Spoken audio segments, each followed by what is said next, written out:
안녕하세요. 맘띵 대표입니다. 오늘은 이제 고교 유형별로 내신 관리를 어떻게 해야 되는지 좀 그런 점을 좀 말씀드릴까 해서 찾아뵙게 되었습니다.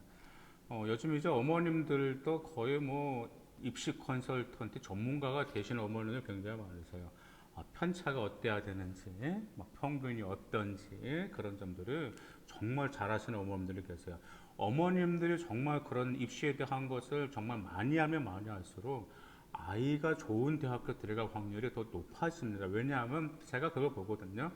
어머님들이 다 입시에 대해서 아이의 입시에 대해서 막 이것도 알아보고 저것도 알아보면서 우리 아이가 그래도 최대한 유리한 대학교를 갈 수 있는 게 무엇인지 나름 발품 팔아서 나름 조사하시는 어머님들 같은 게 그 아이들 보면은 네, 안정권이 아니고요. 소신 이상으로 대학교 가는 확률이 높습니다. 그러면 고교 유형별로 내신 관리 방법이 무엇인지를 이제 한 어머님이 이제 문의를 주셨어요. 먼저 우리 학생 여러분들과 그다음 어머니들 아이들 생활기록부를 보시면은 이제 성적 분포도가 나오잖아요. 그래서 뭐 이수 과목이라든지 그다음 평균 나오고 원점수 나오고 평균 나오고 표준 편차 나오고 등급이 나온단 말이에요. 근데 여기서 이제 그 어머니 궁금 원점수하고 등급은 눈으로 보면 알 수 있다라는 거죠. 우리 아이가 원점수가 95점이야. 그럼 실제로 시험에서 영어에서 95점 맞은 거고, 우리 아이가 영어에서 1등급이야. 그럼 실제로 1등급이다라는 거야. 4% 안에 든다라는 말인데, 과연 평균과 편차가 어떤 영향을 줄지라고 그렇게 궁금하신 분들이 계세요. 먼저 이제 교과 평균이 높다라는 건 딱 두 가지입니다.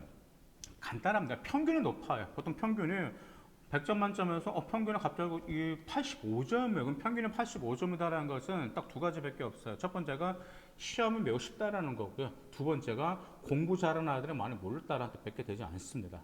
그렇죠. 그러면 평균만 가지고는 평가할 수 없기 때문에 고려해야 될 게 바로 표준 편차를 고려하셔야 됩니다. 표준 편차라는 게 일단 결론부터 말씀드리면 편차가 낮을수록 더 유리하고 클수록 불리합니다. 그래서 특목고나 자사 같은 경우는요 편차가 한 자리 숫자입니다. 그래서 보통 저 연대, 고대에 보면은 뭐 3등급 때도 합격한 사례가 있고 그 다음에 뭐 4등급 때 동료 합격한 사례가 있는데 그건 특목고 자사고 애들이에요. 그런데 블라인드 면접이라고 해서 어떻게 할 수 있을까 불리할까? 전혀 불리하지가 않아요. 편차가 한 자리 숫자가 나오는데 뻔히 알거든요. 그렇기 때문에 일반고 같은 경우는 편차가 15 이하, 12, 13에 12, 13도 정말 좋은 일반고입니다. 그래서 제가 생활기록 분석하다 보면 편차가 이제 일반고입니다. 특목고 자사고는 일반고인데 편차가 12, 13인 학교 그 생활기록부와 편차가 20, 25 넘어가는 학교의 생활기록부를 분석하면 차이가 있어요. 그래서 편차가 낮으면 낮을수록 내신 따기는 어렵죠. 그런데 수행평가라든지 창취활동이라든지 과세트 그 기록에서 굉장히 짱짱이 받쳐주고 있습니다. 그거는 좀 없고 어머님들 그다음에 여러분들도 아마 인정하실 거예요.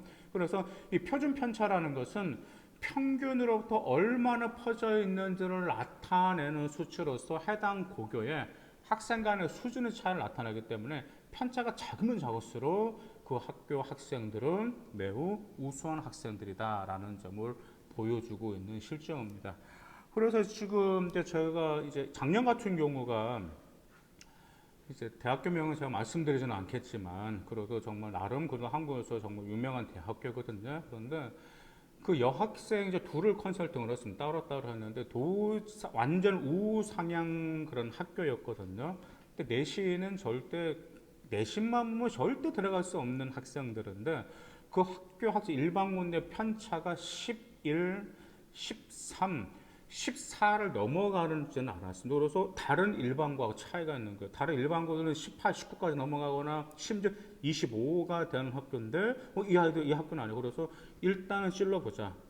일단은 봤더니 1단계는 합격할 가능성이 있기 때문에 면접에서 안 탔어 그랬더니 그대로 맞아 떨어져서 우상향으로 합격을 하였기 때문에 편차가 낮을수록 좋습니다. 그래서 저는 어머님들이 고등학교를 선택을 했을 때 좀 어떤 고등학교 A라는 고등학교를 가겠다 B라는 고등학교를 가겠다 그러면 일단 어머님들이 이것만 들으세요. 거기 들어가면 내신 따기 어렵대. 근데 저 학교 가면 내신 따기가 쉽대라고 하는데요. 어디 고등학교를 가든 간에 내신 따기는 다 어렵습니다. 내신 따기는. 어떤 그 아이가 이런 아이가 있거든요. 뭐가 있냐면 시골로 고등학교를 가면은 학생수가 좀 부족하고 시골 아이들 공부 열심히 하라니까 내신 따기가 쉬울 줄 알았던 거예요. 근데 딱 갔습니다. 근데 그 학생수가 몇 명이냐면 50명인 거예요. 3학년이. 총 1학년 50명, 2학년 50명. 50명 중에 1등급 들려면 몇 등 해야 될까요? 4% 안에 들어야 되잖아요. 그럼 50명 중에 10% 오면은 50명 중에 10% 해봐서 몇 명이야? 그게 좀 보통 1, 2등 해야 된다 하잖아요. 근데 거기 학생 수가 적은 데서 1, 2등 한다는 건 실수 한 번 하면 그냥 나간다라는 거. 그렇기 때문에 나름대로 어려움이 있습니다. 그래서 저는 기왕이면은 상황으로 분석하셔가지고 활동의 다양한지, 그다음 특히 편차가 어떤지 그 점을 한번 좀 어머님들을 고려하시고 나서 선택하는 것도 나쁘지 않을 것 같다라서 권하는 바입니다.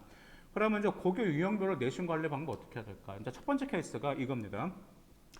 평균 성적이 낮고 평균 성적이 낮고 표준 편차가 큰 학생이 있어요. 그런 학교가 있습니다. 그래서 평균 성적이 낮고 표준 편차가 크다.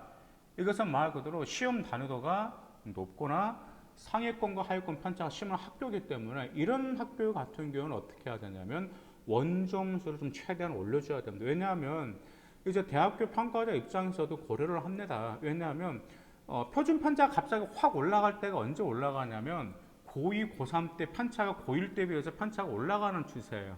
고1 때는 아이들 솔직히 내신에 굉장히 올인하고 열심히 공부하다 보니까 아이들이 치열하게 공부를 하면서 서로 막 그 선의 경쟁하거든요. 그렇기 때문에 편차가 낮아요. 편차가 낮는데 고2, 고3 때 무슨 현상이 발생하게 되냐면 정시로 빠져나간 아이들이 되게 나옵니다. 고2 때 정시로 빠져나가죠. 그럼 그 아이들이 정시 준비한 다음에 내신 준비 안 해요. 그러면서 편차가 소폭 상승하게 됩니다. 근데 대폭 상승 고3 때입니다. 왜냐하면 고2 때 결과를 보고 나서 아이가 나는 도저히 수시로는 대학교를 갈 수 없겠다 해서 정시 오른하겠다 해서 그 아이들 뭐 하는 거죠? 근데 내신 다 포기해버리기 때문에 그 아이들 같은 거 어떻게 하냐 보면 정말 모르니까 뭐 한 줄로 딱 찍고 그냥 자버립니다. 그런 아이들이 많다 보니까 편차가 올라갈 수밖에 없어요. 그러면 아이들이 그러죠. 선생님 편차 이렇게 올라가는데 불리하지 않나?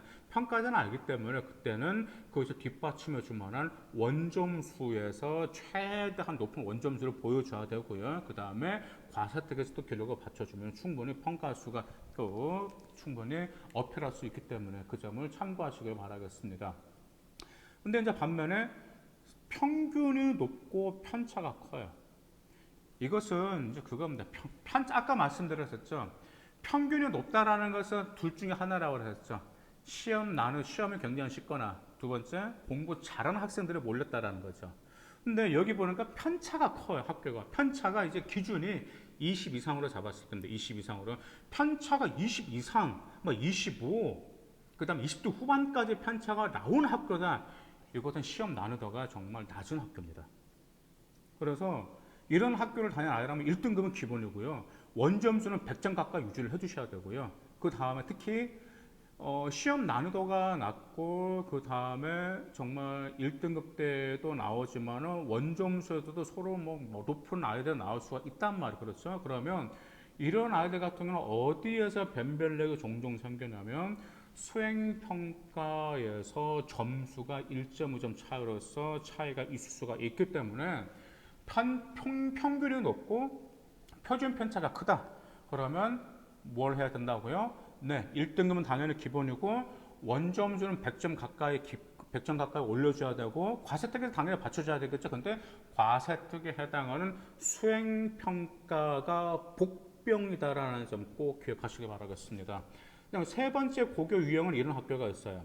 평균이 낮아요. 그런데 편차도 낮습니다. 이건 평균도 낮고 편차도 낮다라는 건 이겁니다. 만약 평균만 낮고 편차가 크다 그러면 이건 좀 편차가 심한 학교 그렇게 보이는데 평균이 낮다고 그것은 시험이 상당히 어렵다라는 겁니다. 더구나 뭐까지 낮아요?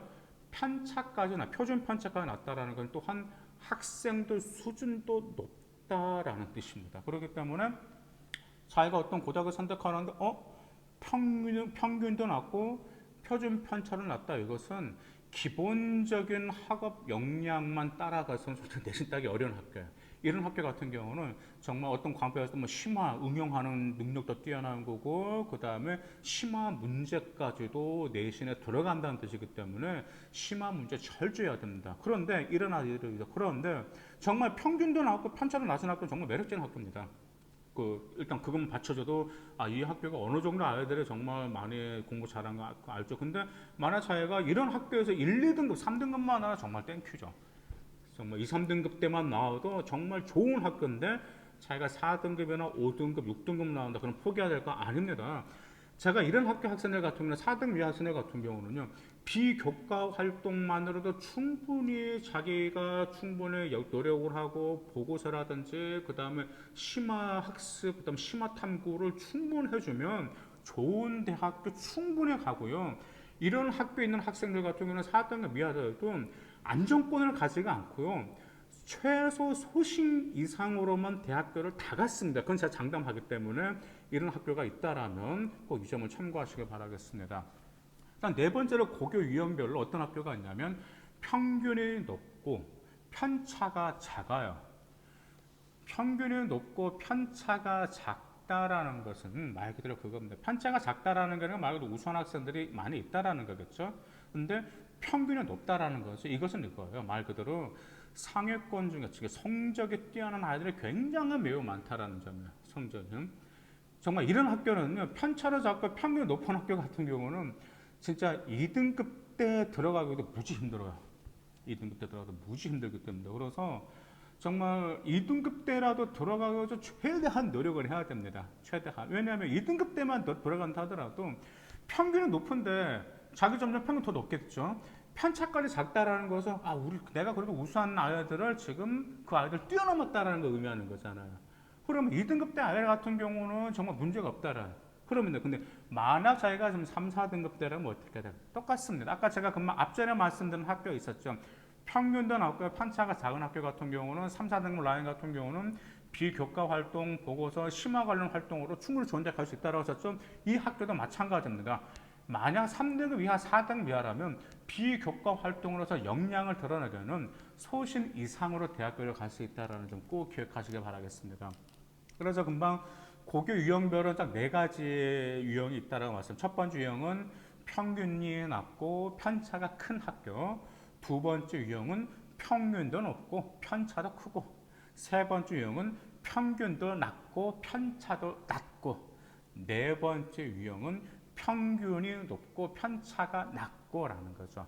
그 중에서 학종 수시로 그래도 좋은 대학교 소신으로 들어가기 유리한 학교가 바로 세 번째와 네 번째 고등학교가 그래도 소신 이상으로 들어갈 학교가 좀 크고요. 일단 좀 편차가 큰 학교 같은 경우는 이제 첫 번째, 두 번째 유형 학교 같은 경우는 쭉 지금까지 보니까 학종보다는 내신형으로 많이 내신형으로 보냈다라는 것은 수시 교과 전형으로 많이 보낸 사례들 굉장히 많이 있기 때문에 그 점을 꼭 참고하시길 바라면서 여러분들이 이번에 상하 기록부를 보시면서 우리 학교는 어떤 유형별인지 그 점을 참고하시면서 올해 어떻게 공부를 하고 어떤 비교과를 칠 것인지 계획을 하신다면 더 좋은 결과를 얻을 수가 있습니다. 감사합니다.